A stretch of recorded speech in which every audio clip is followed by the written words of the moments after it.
তোমার নতুন মা। তোদের মাকে কি করে খেতে হয় সেটাও শিখিয়ে যায়নি? মা তো শেখানোর আগেই মারা গেছে, তুমি তো আছো, তুমি শিখিয়ে দাও। ওরে বাবা, মুখ ফোটার আগে জবান ফুটে গেছে। মুখে মুখে কথা বলিস? আমি তো মুখে মুখে কথা বলছি না। কি আবার তর্ক করছিস?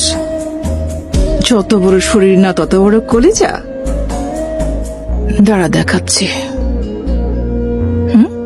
দাদা, ও দাদা, মাইয়াটারে মারতেছে দাদা, একটু জান না। তর্ক করবি? কিছু বলবে?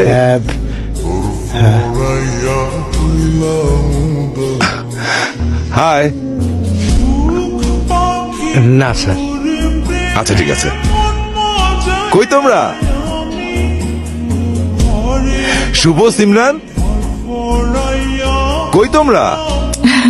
শুভ, সিমরান, বাবা এসেছে, ডাকছে। কি হয়েছে মা? হ্যাঁ, মন খারাপ কেন বাবু?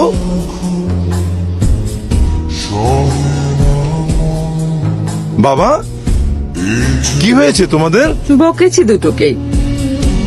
একটু আগে আইসক্রিম খেতে চেয়েছিল, বারণ করেছি বলে মন খারাপ করেছে।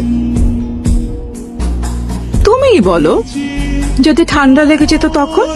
তুমিই বলো। মায়ের কথা শুনতে হয় বাবা। আচ্ছা ঠিক আছে কুসুম, দুজনকে 1 চামচ করে আইসক্রিম দিবি, ঠিক আছে? যাও বাবা, যাও। আপু, ওখানে কোনটা আমাদের মা? নতুন মা আমাদের মা। মা সবসময় আমাদের আশেপাশে আছে। এই মাটা না একদম ভালো না। তুমি বাবাকে বলো না কেন? বাবাকে বললে পরে তোকে মারবে। তাহলে আমি বাবাকে বলে দিব। নতুন মা ভালো না, তোমাকে খালি মারে। না ভাই, তুই কিচ্ছু বলিস না। বাবাকে সময় সুযোগ বুঝে আমি বলবো। তুই বলিস না ভাই, পরে তোকে মারবে।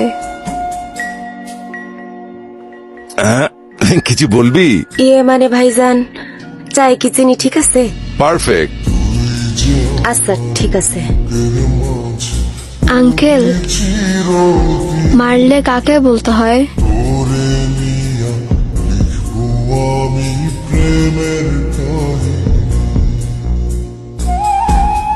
আসেন। আমল, কি হয়েছে? ওনারা দেখা করবে স্যার আপনার সাথে।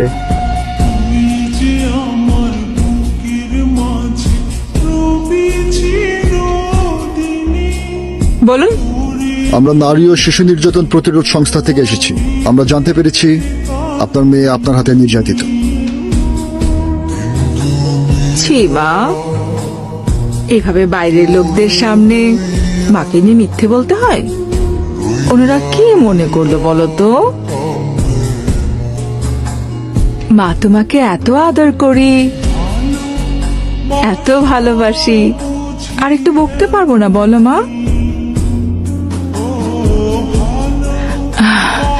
ওর একটু অ্যালার্জির প্রবলেম আছে। খাবারে অনিয়ম করলে এরকম হয়, এরকম লাল লাল হয়ে যায়। 2-3 ওষুধ খাইনি তো, তাই বকেছিলাম। আর তাই রাগ করে আপনাদের কাছে কি বলেছে কে জানে। অ্যালার্জির ওষুধটা যেন ঠিকভাবে খায়।